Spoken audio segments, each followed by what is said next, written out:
Olá, eu sou Sueli Moreira, sou consultora especialista em captação de recursos para organizações sociais e tenho especialidade nas leis de incentivo. Esse é o curso Fundos do Direito do Idoso e Fundos do Direito da Criança e Adolescente, da formação do Conselho à captação de recursos e é apresentado pela Fundação Vale.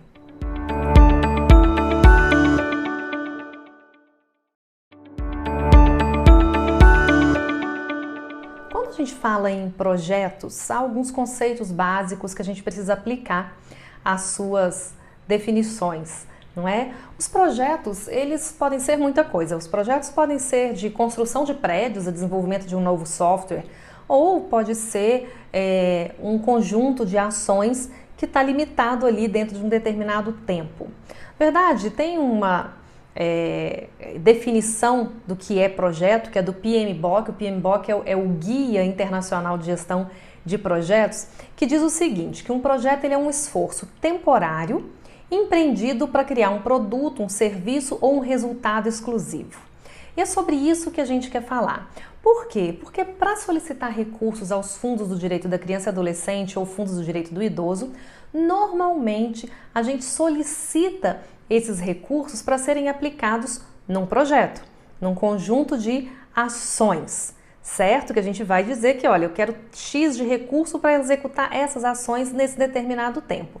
E aquilo ali é o nosso projeto.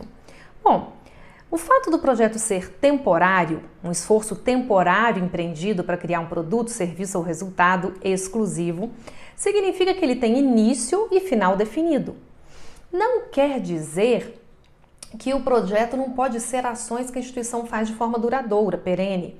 Precisa, na verdade, a gente pegar um conjunto de ações e falar, olha, de janeiro a julho do ano que vem, início e fim, essas são as ações que nós vamos desenvolver e ela tem de ter esses resultados. Então, na hora que a gente delimita no tempo, a gente já está começando a caracterizar aquele conjunto de ações como projeto. Quanto ao fato de ser produto ou serviço exclusivo ou resultado exclusivo, a gente precisa entender que todo projeto ele sempre vai ter uma entrega exclusiva, porque um projeto é diferente do outro. Mesmo que sejam muito parecidos, eu vou pegar um exemplo fora do nosso contexto aí de terceiro setor. Imagina um projeto para a construção de um prédio. Eu posso ter, pela mesma construtora, vários projetos de construção de um prédio, mas cada um deles é diferente porque aquele prédio é um prédio único, num determinado endereço, que foi construído naquele determinado tempo, que tem agora determinados proprietários nos seus apartamentos. Quando a gente traz para o nosso contexto, a gente também precisa lembrar que é um resultado, um conjunto de ações que vai dar um resultado que é único. Aquele foi o resultado em 2020. Aquelas foram as crianças atendidas, por exemplo. Aquelas foram as oficinas desempenhadas, por exemplo, realizadas. Então, sempre vai ser singular, certo? Nesse sentido de que ele é exclusivo, mesmo que haja elementos repetitivos. Bom, e aí um projeto, gente, primeira coisa que a gente precisa pensar quando eu vou falar, vamos fazer um projeto. Esse momento é o momento do planejamento. Uma característica importantíssima do projeto é o seu planejamento. E para um bom planejamento, tem algumas coisas que precisam ser levadas em consideração na hora de construir o escopo do projeto, né? O escopo, ele é o que é o meu projeto, aquele conjunto de objetivos, justificativas, ações que eu realmente vou fazer. E a gente precisa analisar alguns projetos que vão influenciar, alguns fatores que vão influenciar não só na elaboração do projeto, mas na sua gestão. Então, é importante que a gente faça desde já uma análise de alguns fatores. Uma das primeiras coisas que a gente precisa analisar são as necessidades da instituição. Bom, as necessidades têm a ver com o contexto da instituição, com a sua circunstância atual, e é um passo fundamental do planejamento. Afinal de contas, qual é hoje a nossa necessidade, as circunstâncias em que nos encontramos enquanto instituição e onde queremos chegar? Que resultados pretendemos alcançar, não é? Então, essa análise é muito importante de ser feita. E aí, para um bom levantamento das necessidades, o ideal é que reúna-se a equipe a equipe executiva que está lá à frente das ações do dia a dia, mais a equipe gerencial, a equipe financeira, para fazer um levantamento. Levantamento, o que nós precisamos, considerando aquele planejamento que a gente já tem, onde a gente quer chegar, o que a instituição precisa. E se não houver um planejamento estratégico da instituição, no qual vocês possam basear esse levantamento de cenário, é preciso ao menos que haja planos de curto e médio prazo. Afinal de contas, como que a gente vai saber onde quer chegar se a gente não tiver um planejamento, não é? Então a gente pensa nesses planos de curto e médio prazo que a instituição tenha e quais são as necessidades dela para começar a alcançar esse resultado, para chegar até onde a gente quer de acordo com esse planejamento. E aí a gente olha também os fatores ambientais. O que a gente está chamando aqui de fatores ambientais não é de meio ambiente, mas do ambiente da instituição, né? Qual que é a sua cultura organizacional? Como que as coisas funcionam? Qual que é a atual infraestrutura de recursos humanos, de infraestrutura predial, em termos de sistemas, de tecnologia da informação? Como é que é a política de contratação da instituição? Contrata só CLT? Tem MEI? Contrata EPJ? Enfim, quais as ferramentas de gestão? Contextualize isso, parem para pensar o que vocês têm, porque o projeto tem que se adaptar a esse ambiente da instituição. E, finalmente, deve-se analisar os fatores organizacionais. Os fatores organizacionais têm a ver com como as coisas são feitas. Quais são os processos, a metodologia, qual que é o modo de fazer, de gerenciar, que vai influenciar em como deve ser desenhado o projeto. E tendo analisado, então, esses fatores ambientais, as necessidades e os processos organizacionais, a gente começa a ter facilidade para definir o que vai ser o escopo do projeto. O escopo do projeto é o trabalho que precisa ser feito para se alcançar o resultado que a gente pretende propor dentro das características e metas que forem definidas, levando em conta esses 3 primeiros fatores que a gente está colocando para vocês. Quando um fundo é criado num município ou num estado, ele precisa ser regulamentado, certo? Já falamos sobre esse processo. A regulamentação do fundo vai conter, entre outras coisas, as diretrizes para os projetos que poderão ser apresentados. Então, vai dizer se o projeto pode ter despesa de custeio, de capital, que tipo de ações, se há prioridades. E só se justifica submeter um projeto à apreciação dos conselhos se os objetivos e ações dele forem ao encontro das políticas públicas vigentes para os públicos-alvo, o idoso ou criança e adolescente, e em acordo com a regulamentação do fundo, certo? O fundo cria, às vezes, pode criar várias condições em relação ao envio do projeto e nós vamos falar um pouquinho sobre o que normalmente ou o que é mais comum a gente ter. Agora, os planos de ação, de aplicação de recursos do fundo, ele vai ter como base um diagnóstico.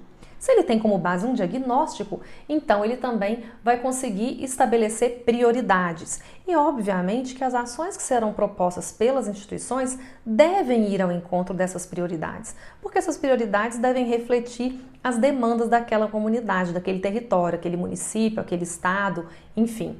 Aquilo que nós já falamos sobre como que funciona todo um sistema de garantia de direitos e que passa então pelo diagnóstico, pela influência do poder público e do terceiro setor também. As ações para as quais podem ser destinados os recursos do Fundo da Criança e Adolescente foram definidas na Resolução 137/2010 do CONANDA, Conselho Nacional de Direito da Criança e Adolescente. E ali elas vão dispor sobre, para atender a que devem ser as ações: desenvolvimento de programas complementares de promoção, proteção à criança, acolhimento da criança e adolescente, né, em forma de guarda, programas e projetos de pesquisa, de estudos, de elaboração de diagnóstico para a construção de políticas públicas ou aprimoramento de políticas públicas, capacitação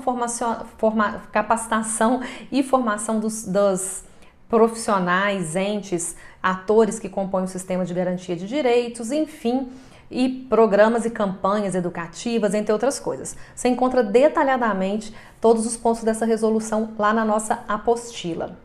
Agora, quando a gente fala dos fundos do idoso, aí a gente também tem alguns alguns referenciais sobre que tipo de ações e serviços devem ser propostos nos projetos ou como os recursos devem ser direcionados, não é? E esse você encontra no artigo 4º da Lei 8.842 de 94. É a lei que dispõe sobre a Política Nacional do Idoso e aí os projetos ou as ações têm que ir ao encontro das diretrizes dessa lei. Então, formas alternativas de participação e inclusão do idoso, participação do próprio idoso na avaliação, implementação e avaliação de políticas, priorização de atendimento, capacitação e reciclagem dos recursos humanos que cuidam, que vão atender a esse público, e mecanismos que vão favorecer campanhas, informações sobre os direitos do idoso, enfim, a gente encontra também todo esse detalhamento na nossa apostila. Agora, no caso dos fundos do idoso, os projetos também têm um outro marco, que é o Plano Nacional de Direitos Humanos de 2009. Sim, o Plano Nacional de Direitos Humanos, ele fala sobre a pessoa idosa. Acho que a gente trouxe isso já anteriormente em outro módulo e você encontra na nossa apostila. E ele fala sobre a valorização da pessoa idosa valorizar a pessoa idosa enquanto participativa na sociedade. Participação na sociedade, promoção do direito à cultura, ao lazer, ao esporte, redução de violências ou preconceitos com base em idade. Enfim, a gente deve levar em conta também essas diretrizes do Plano Nacional de Direitos Humanos quando a gente fala das ações que o Fundo do Idoso pode destinar recurso para essas ações e aí por meio, no caso das organizações de sociedade civil, será por meio dos projetos que serão propostos. Ok? Todos os detalhes já falei lá na nossa apostila. Bom, quando a gente fala em projeto, a gente deve lembrar que os conselhos do criança, adolescente ou do idoso, eles têm autonomia para definir que ferramentas vão ser utilizadas para o chamamento público, né, para os editais e como as instituições devem apresentar suas propostas para uso desses recursos. Isso pode variar. Tem conselhos que pedem apenas um plano de ação para cada ano, outros exigem projetos mais elaborados. Tem conselhos que têm o próprio formulário de projeto que tem que ser seguido daquela maneira, outros não.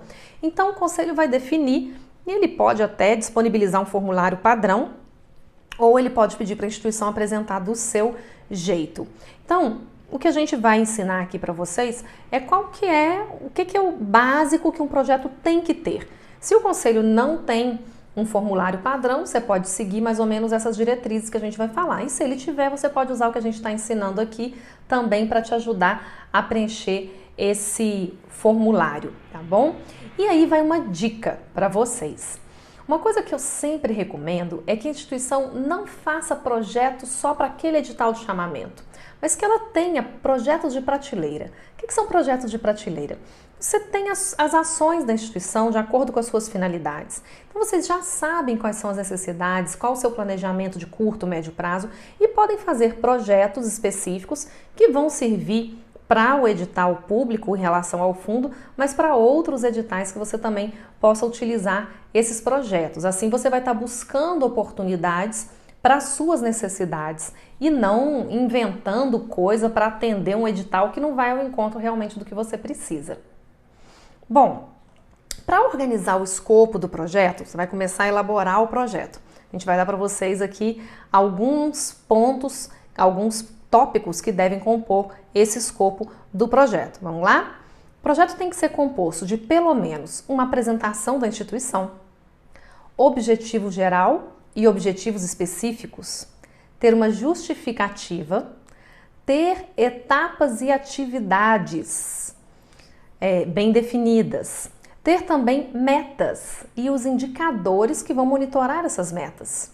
Ideal que tenha também uma análise de risco, alguns editais podem solicitar isso, que tenha a metodologia, que pode ser mais ou menos complexa de acordo com o projeto, cronograma, obviamente, e orçamento. Então, esses são os pontos e nós vamos passar por cada um deles agora durante essa aula.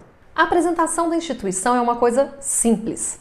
A apresentação da instituição tem que demonstrar especialmente que vocês têm capacidade técnica e executiva para aquilo que estão propondo. Então, Sugiro que sejam 2 parágrafos no máximo, demonstrando a experiência, falando que recursos humanos e estrutura vocês têm disponíveis, se há alguma parceria, e recomendo que também, se vocês tiverem, coloque a missão da organização, qual é a sua causa, aqui a instituição se propõe. Quando a gente fala de objetivos, a gente tem objetivo geral e específico, eu pelo menos gosto sempre de dividir nesses 2, porque ele vai nos ajudar a desenhar até as metas do projeto. O objetivo geral é uma apresentação resumida daquilo que se pretende alcançar. Qual que é o principal resultado do projeto? Importante lembrar que os objetivos eles têm a ver com o resultado e com o público-alvo, e não com o mecanismo que eu vou chegar para lá, que eu vou usar para chegar lá. O que eu quero dizer com isso? Vou dar um exemplo. Dificilmente um objetivo seria... deixa eu pensar... Já sei. Um objetivo, por exemplo, ele não deveria ser comprar equipamentos de ginástica para montar uma sala de fisioterapia. Este não é o objetivo. Qual que é o objetivo real? O que você espera? Oferecer fisioterapia de qualidade para os pacientes, para os seus assistidos. Então, qual que é o objetivo? O objetivo é passar a oferecer fisioterapia aos assistidos. Esse é o seu objetivo. A gente vai falar que vai precisar montar a sala ao longo do projeto. Inclusive, nos objetivos específicos é uma das coisas que a gente pode falar, que é montar um espaço de fisioterapia, tá bem? Então, lembre-se que o seu objetivo é sobre o resultado e o público, e não o meio para se chegar lá. Bom, nos objetivos específicos, aí a gente já vai trazer detalhadamente o que vai ser o objetivo geral. Qual que é o caminho que vai ser seguido? Então, eu posso ter nos objetivos, nesse exemplo, continuando nesse exemplo, nos objetivos específicos, eu posso ter comprar equipamentos para montar uma sala de fisioterapia, oferecer, ou melhor, abrir ou ampliar, se você já tiver, abrir 50 vagas de fisioterapia por mês, oferecer atendimento especializado em mobilidade ou em perda de mobilidade para idosos da região tal. Ali você está detalhando um pouco mais o seu projeto, entenderam? Bom, na nossa apostila também a gente sempre fala mais detalhadamente sobre cada assunto. Agora, a justificativa. Na justificativa, a gente precisa argumentar a necessidade do projeto naquele contexto que a instituição está inserida. E claro, a gente atende uma demanda da sociedade que também está dentro das políticas públicas, que preferencialmente, se o conselho local fez um bom diagnóstico, está ali explícito naquele diagnóstico. Então, para uma justificativa, alguns pontos são imprescindíveis. O que eu recomendo é que se comece com um contexto que traga um pouco o tema e como a instituição se encaixa dentro daquele tema. Você pode trazer dados, inclusive, reais, sociais, né, daquela região, daquela comunidade. Dados, obviamente, que tem fonte. Depois você deve identificar o problema. Então, para aquele contexto, qual que é o problema que eu quero contribuir, certo? Então, eu quero contribuir com um determinado problema. Voltando a alguns exemplos aqui, eu não gosto muito de dar exemplo nessas aulas porque não vai servir para todo mundo, né? É o que vem à nossa cabeça. Mas se um problema, um contexto num determinado município é a falta de asilos públicos e a gente perceber que tem idosos sendo abandonados, ou que tem até idosos na rua, ou que tem muitos casos de famílias de registro de maus tratos, aí aquela região não tem abrigo, não tem um asilo público, ou tem um que não dá conta. E aí você traz o problema, você trouxe o contexto, aliás, traz esse contexto de que existe esse histórico ou registros em delegacias e tal de maus tratos, e aí você traz então o problema, que não há um lugar para onde levar esses idosos, porque o asilo público da cidade não tem mais vagas, e aí você vem trazer os cenários possíveis, os resultados. O que você quer resolver? A gente quer resolver, por exemplo, fazendo uma reforma do asilo, ampliando mais 10 vagas, ou tem um novo local, uma instituição que vai passar a atender idosos que antes só ficavam durante o dia e agora vai ter moradia. Então você traz como que você vai resolver esse problema. E aí fala sobre o que você vai alcançar então, quais são os cenários. Acredito que resolvendo isso e abrindo mais vagas, a gente vai conseguir tirar os idosos que estão em situação de vulnerabilidade, de violência por parte da família, para ter um local seguro, certo? Aí você pode explicar também, se houver, que parcerias você tem para fazer isso. A gente já tem uma parceria com a instituição que vai ceder isso, eu já tenho o espaço. Enfim, se houver parcerias, aí você também vai falar sobre essas parcerias, tá bom? Só lembrando assim que quanto mais complexas são as ações, mais a justificativa, especialmente se eu vou trazer um novo tipo de tratamento, uma nova metodologia, uma nova forma de lidar com um determinado problema social, uma nova tecnologia, fica mais importante eu trazer referências, tá? Bibliográficas e técnicas, ok? Bom, e aí eu já identifiquei o problema, a solução que eu quero dar, como que eu vou fazer isso? Etapas e atividades. O ideal é que a gente descreva as etapas e atividades de um projeto. Para cada objetivo específico, a gente vai definir uma etapa e atividade. Voltando no exemplo anterior, a gente tinha o objetivo de oferecer fisioterapia. Aí eu tenho etapa de infraestrutura, compra de equipamento, às vezes um preparo da sala que tem que ser adaptado. Eu tenho etapa de gestão, contratação de recursos humanos, definição de fluxos, de processos, como é que vão ser abertas as vagas, quem serão selecionados, como é que é a fila de espera. Etapas de execução, vamos fazer inscrições, teremos profissionais X horas por semana que vão dar conta de atender X pacientes. Então a gente vai desenhar quais são as etapas e as atividades para atingir cada objetivo específico. Mesmo que, se você estiver preenchendo um formulário padrão que não peça isso, recomendo que faça como uma forma de planejamento. Isso vai te ajudar a definir quais as necessidades, quais os custos reais, quando a gente pensa melhor as etapas e as atividades. Bom, e aí, metas e indicadores. Metas e indicadores às vezes causa muita confusão as pessoas. O que é o indicador? O que é a meta? Por que eu preciso ter um indicador? Bom, gente, todo projeto ele precisa ter resultados mensuráveis. A gente está propondo aqui usar recurso público para desenvolver determinada ação. Se é isso que eu vou fazer, então eu preciso demonstrar que eu realmente desenvolvi e qual o resultado que eu alcancei. Demonstrar. Se eu não consigo comprovar o resultado, como que a gente vai justificar o uso do recurso? Só o que pode ser comprovado é que é considerado executado, certo? Por isso que a gente tem que ter muito cuidado, vou aproveitar para falar isso aqui, quando a gente faz lá dentro dos objetivos ou de resultados coisas que não são mensuráveis. Melhorar a qualidade de vida dos atendidos da instituição. O que você vai fazer para medir isso? Você está usando indicadores? De onde que eles são? São da ONU, da OMS? Como é que você mede? Você faz uma pesquisa antes, uma pesquisa depois para ver a qualidade de vida? Qualidade de vida envolve tanta coisa, tem a ver com econômico, social, saúde, alimentação, acesso, moradia. E às vezes a gente pensa que isso é uma coisa simples de medir. Vou melhorar a qualidade de vida porque agora vai ter fisioterapia, porque agora vai ter hidroterapia. Não é simples assim. Então a gente precisa pensar em resultados que a gente consegue mensurar, tá bom? E aí como é que você vai fazer? Eu tenho um objetivo específico. Para aquele objetivo específico, qual que é o meu indicador e qual que é a minha meta? Vou falar sobre a diferença. Eu vou usar o mesmo exemplo que a gente tem lá na apostila. Se eu tenho como um objetivo específico, por exemplo, reduzir a evasão escolar no ensino médio de um determinado município.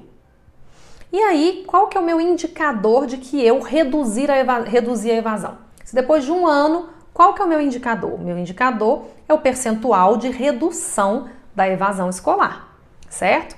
Reduzir a evasão. Em quanto? Em que percentual? A meta é esse percentual.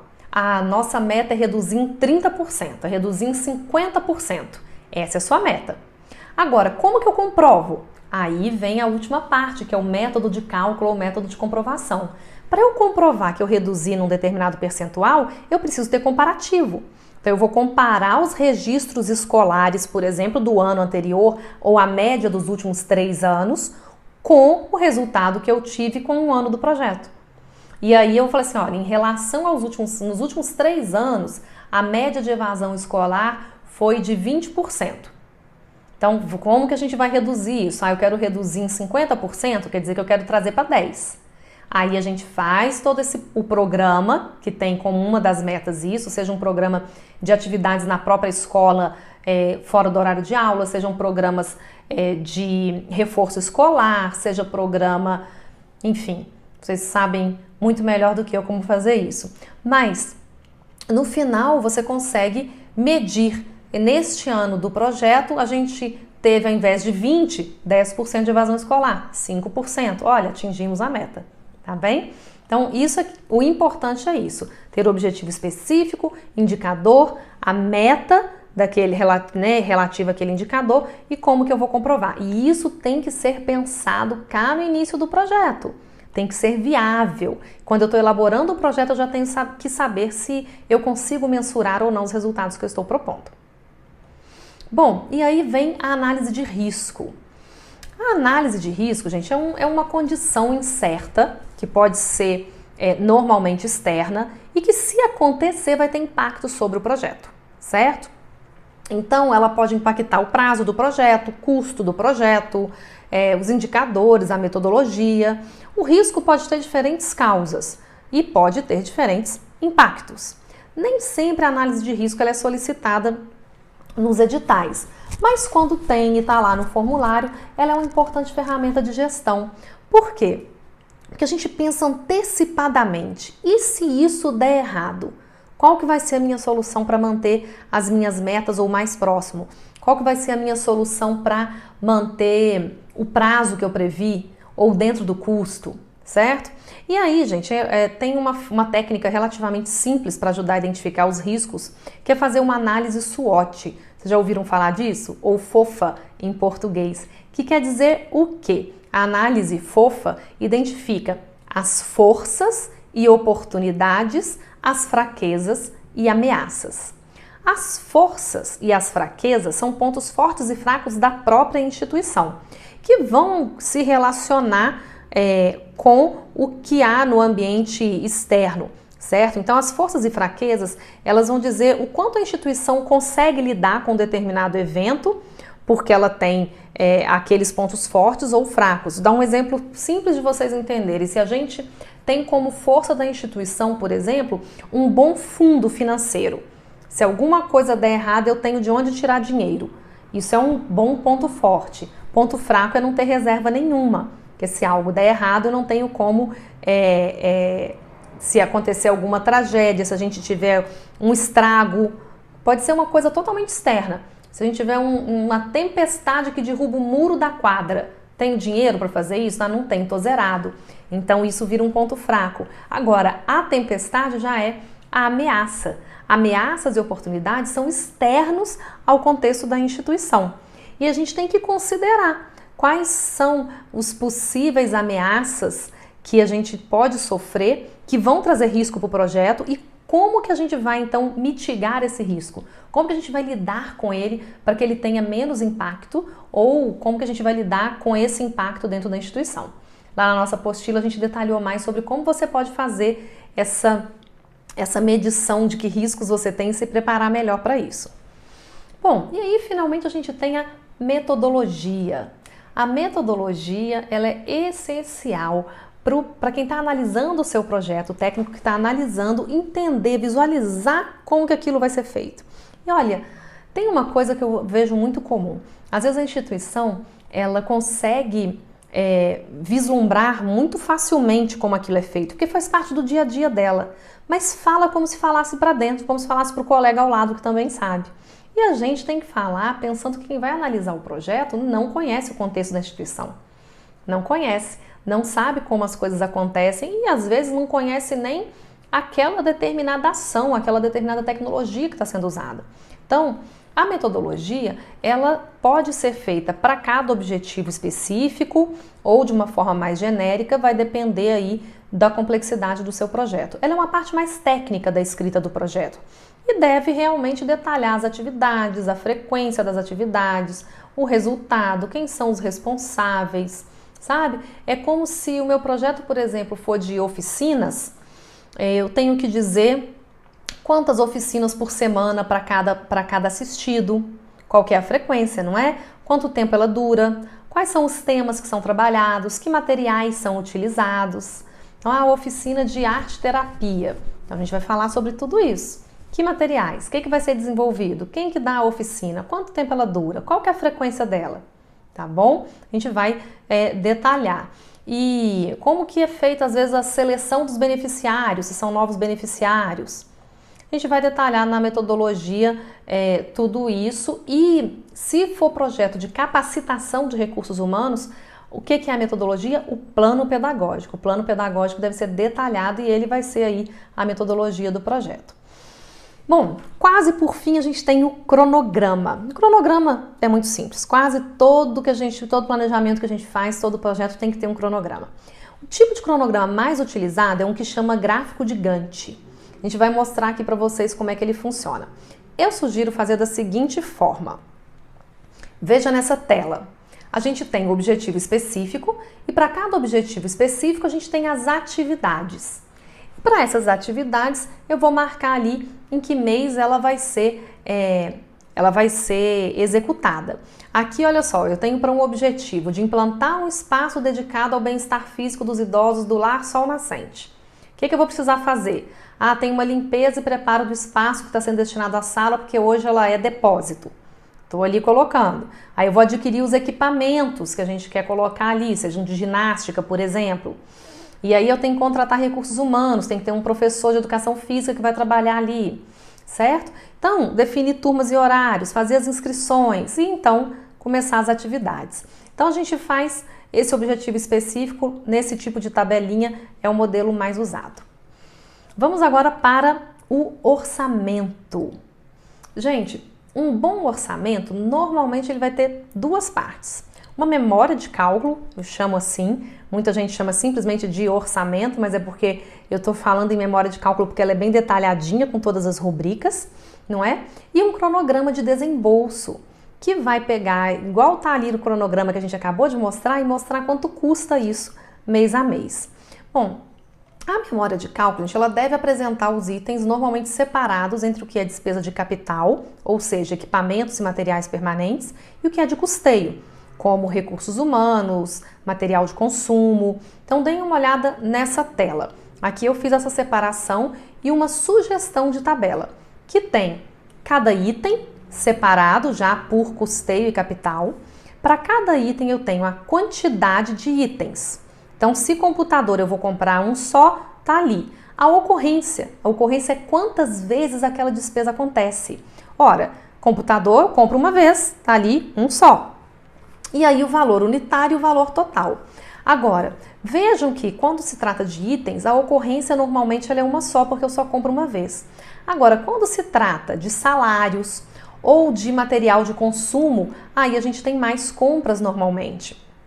Por exemplo, aqui o salário, se o projeto vai ter 10 meses de salário, então aqui 10 ocorrências daquele valor unitário que é o salário. Eu coloquei um exemplo de papel toalha. Ora, eu não vou comprar papel toalha lá para o banheiro que vai ter dentro dessa área de bem-estar que a gente falou. Eu não vou comprar todos os fardos de uma vez que não tem nem onde guardar na instituição. Então eu vou comprar mensalmente junto com outros materiais de consumo. Então eu coloco quantidade 2, ocorrência 10. O valor unitário é da unidade. Unidade ali, ó, fardo com 10. Custa R$37, por exemplo. E aí, o valor total está multiplicando a quantidade pela ocorrência pelo valor unitário. É bastante simples. Você encontra essa tabelinha também lá na nossa apostila. Pode copiar, fazer uns exercícios para ver se vocês se entendem com isso. Tá bom? Agora, lembra o seguinte, o edital do fundo para qual você vai aplicar pode definir tipos de despesas que são aceitas ou não. Então, esteja atento ao regulamento, ao edital de chamamento público, para então verificar se todas as despesas que você está propondo no projeto realmente podem ser aceitas naquele edital, tá bom? A segunda parte que eu falei de um bom orçamento é o cronograma de desembolso. Então, olha só, essa tabelinha que está na tela agora, ela é uma tabelinha muito parecida com aquela do cronograma, só que eu substituí o xizinho pelo preço. Quanto vai custar isso? Vejam só, na aquisição de equipamentos, eu quero comprar tudo no primeiro mês, está o valor total dos equipamentos, certo? Agora, olha, Suelen, onde é que estão os salários que contratação de recursos humanos ali está zerado? Está zerado porque contratar não custa nada. O que custa? Executar as ações. Então, o salário do recursos humanos veio cá para executar e monitorar o atendimento. Então, são as ações em desenvolvimento que tem o custo do salário deles, entre outras coisas. Tá bem?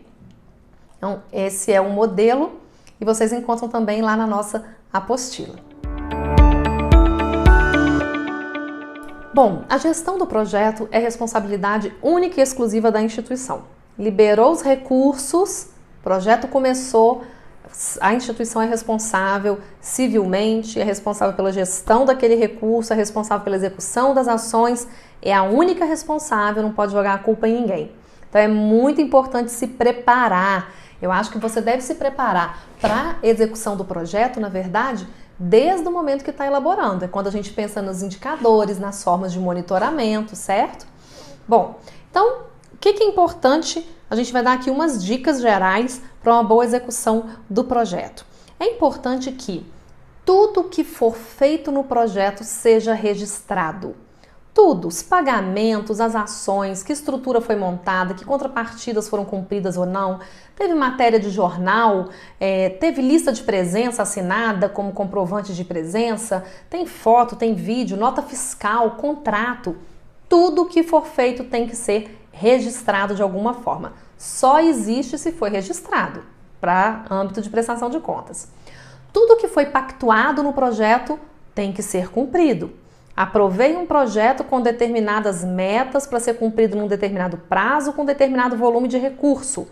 Aquilo deve ser cumprido, certo? Se a gente tiver algum problema no caminho e foi cumprido de forma parcial porque teve uma pandemia de Covid-19 e a gente suspendeu as atividades por um tempo ou reduziu o número de pessoas assistidas por causa de aglomeração, eu tenho justificativa. Então, se eu faço um cumprimento parcial do que foi comprometido, precisa ter justificativa.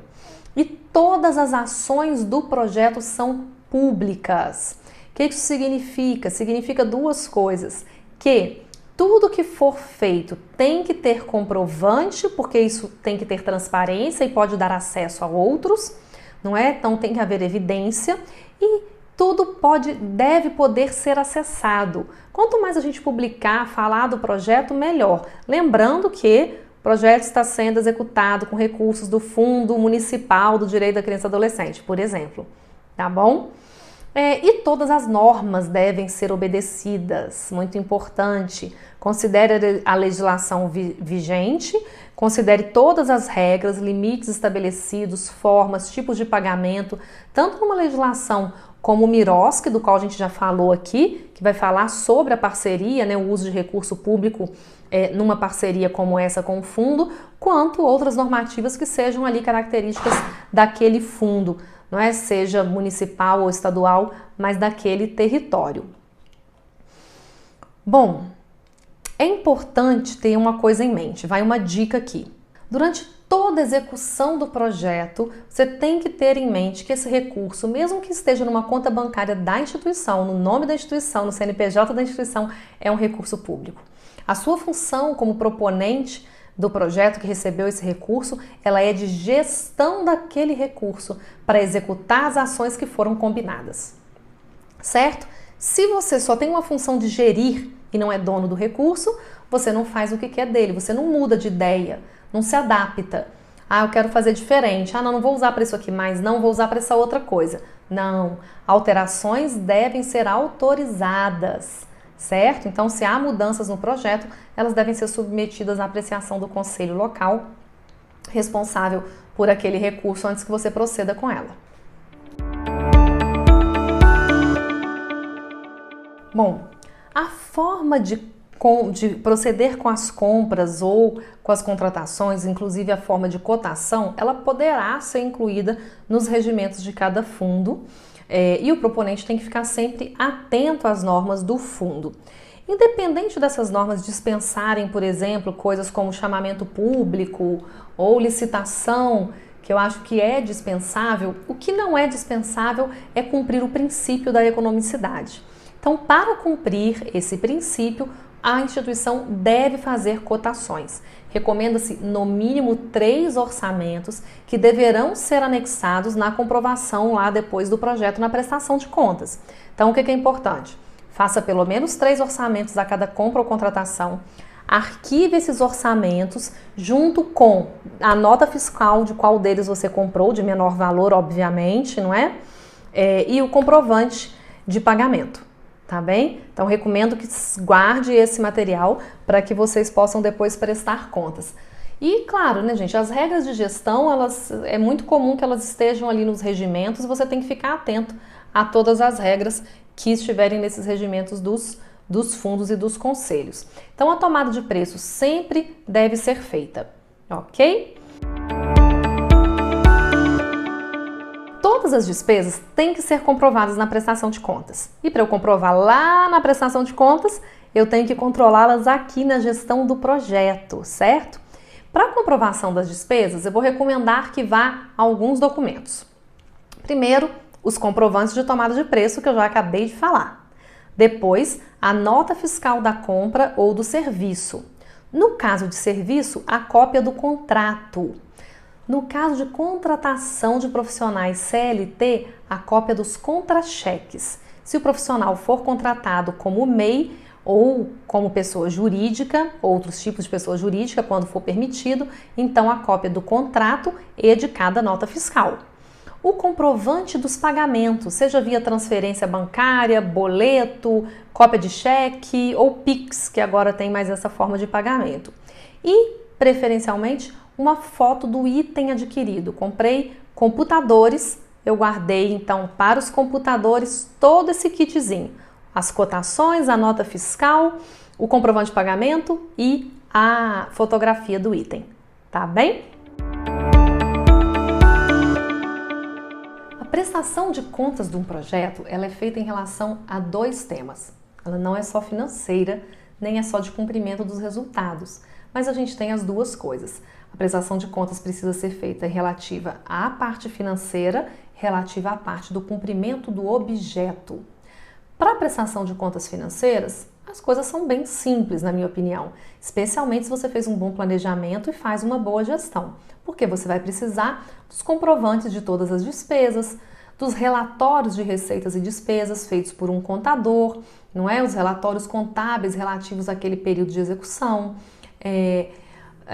extrato da conta, se for o caso. Eu sempre recomendo que seja uma conta específica para aquele projeto, não usar conta que a instituição já usa para outras coisas, porque é mais fácil da gente fazer o controle se tiver numa conta específica.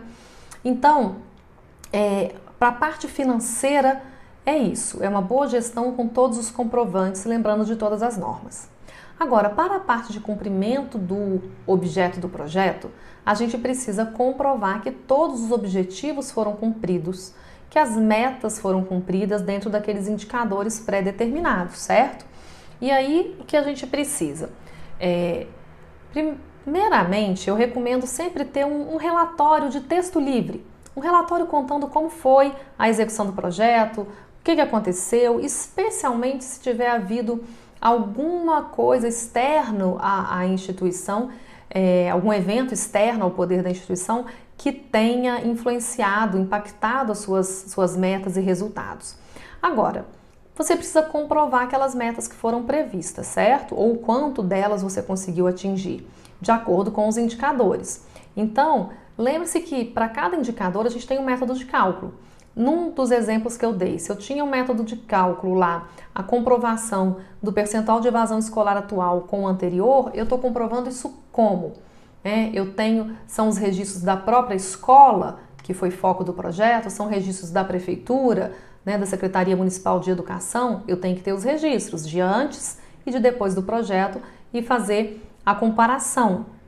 Não é? Se o meu projeto previa oficinas ou a sala de fisioterapia, que eu já dei o exemplo, bom, então eu devo comprovar a matrícula e inscrição dos assistidos, Eu posso ter um relatório fotográfico mostrando que eles estão ali, mas se eu tenho um número de vagas, porque eu tenho que ter uma meta mensurável, então eu tenho que mostrar as matrículas. Se eu tenho índices de frequência, eu tenho que mostrar a frequência. Então é muito importante que você tenha isso. E eu recomendo ainda ter um relatório fotográfico, sempre muito legal. Mas o relatório fotográfico, eu vou dar 2 dicas. Primeiro, não é um amontoado de fotos.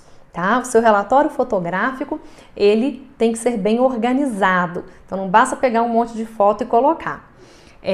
Então a gente organiza as fotos por resultados, por exemplo, por objetivos específicos, por exemplo. Então eu tinha objetivo específico, montar uma sala de fisioterapia. Aí eu coloco fotos de sala com legenda, sala antes da compra dos equipamentos. Depois, a sala de fisioterapia montada com todos os equipamentos. Então, eu consigo ir mostrando etapas do projeto também, né? Então, ou por objetivos específicos, ou por etapas, faz as fotografias e com legenda. E a segunda parte dessa dica é que as fotos sejam bem feitas. Evitar aquela foto com celular qualquer de quem estava ali, que não ficou boa.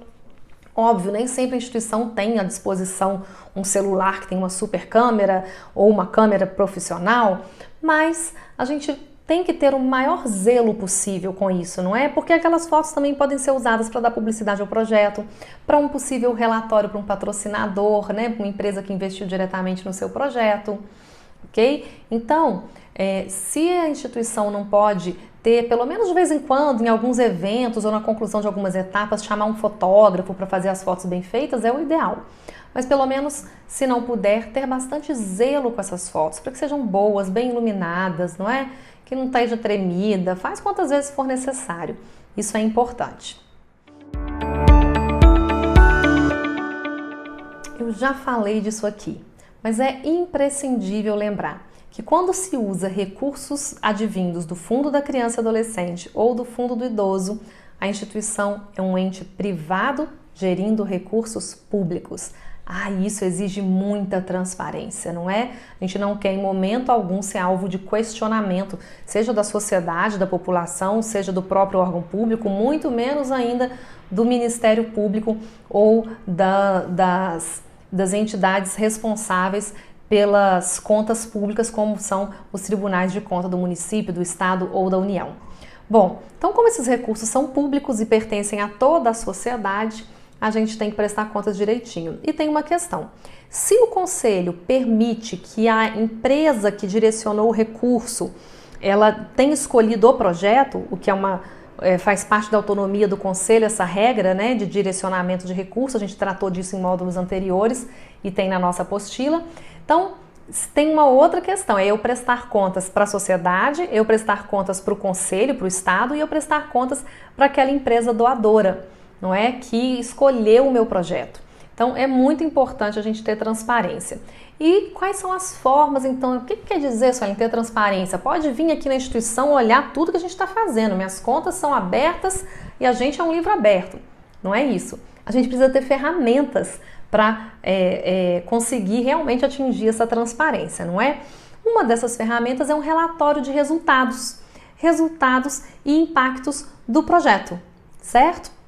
Bom, você pode usar nesse relatório fotos, depoimentos, comprovantes daquelas metas, infográficos, pode contar algumas histórias, coloca um beneficiário ali com uma foto contando como o projeto impactou a vida dele. Esses relatórios são muito bem-vindos, não é? Eles não são obrigatórios na prestação de contas necessariamente ou nesse formato, mas eles são ótimos para enviar para essa empresa investidora, para colocar no site da instituição para a sociedade. Então, um relatório de resultados e impactos. Uma outra forma é ter um resumo de receitas e despesas, demonstrando de onde vieram esses recursos e como eles foram aplicados. Pode ser uma coisa mais genérica, aplicação em recursos humanos, aplicação em insumos, aplicação em equipamentos, não é? Ou quanto foi gasto com oficinas, quanto foi gasto com a parte educativa, quanto foi gasto com administrativo. Às vezes uns infográficos, sabe aqueles gráficozinhos de pizza mostrando? Essa forma de resumir ela é legal para que qualquer um entenda e pode estar lá no seu site prestando contas, né? Falando em site, é muito importante que eu produza esses relatórios e coloque em algum lugar. E o site é o lugar mais recomendado para que qualquer um tenha acesso. Use também as suas mídias sociais. Use, sabe, o Instagram, o Facebook, convide a sociedade a ver seu relatório. Fala assim, olha, entregamos um projeto, tivemos resultados ótimos, atendemos tantas crianças, venha conhecer nossos resultados, clique aqui, não é? E direciona para o seu site. Você tem que convidar, engajar, porque a sociedade precisa reconhecer na sua instituição uma instituição de excelência, de mérito, honesta, de transparência, para poder querer investir mais, te defender, não é? E por fim, compartilhe esses relatórios de resultados com os conselheiros, né, do fundo municipal, estadual, com as empresas que investiram, com a prefeitura, com a Câmara. Gente, a transparência, ela fortalece a imagem da instituição diante dos parceiros atuais e dos futuros, além de demonstrar sua capacidade de execução e a extensão real do impacto que ela causa. Então, ela é muito importante. Não deixe de valorizar a transparência no uso dos recursos, nos impactos gerados. Tenha indicadores que te ajudem a demonstrar tudo que vocês alcançaram.